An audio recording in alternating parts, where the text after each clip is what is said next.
பெருக்குத்தொடர் வரிசையில 4வது உறுப்பும் 7வது உறுப்பும் கொடுத்துருக்காங்க. இந்த பெருக்குத்தொடர் வரிசை கேட்டிருக்காங்க. பெருக்குத்தொடர் வரிசை எப்படி எழுதணும்னா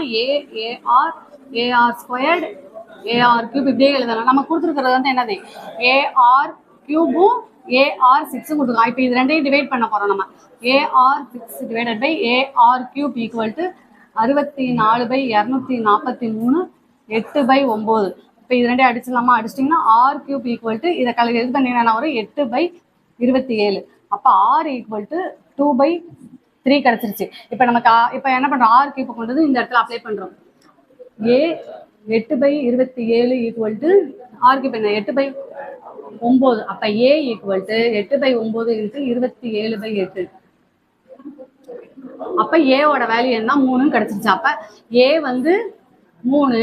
அப்ப AR என்ன வரும் உங்களுக்கு 2 வரும் 2. அப்ப 4/3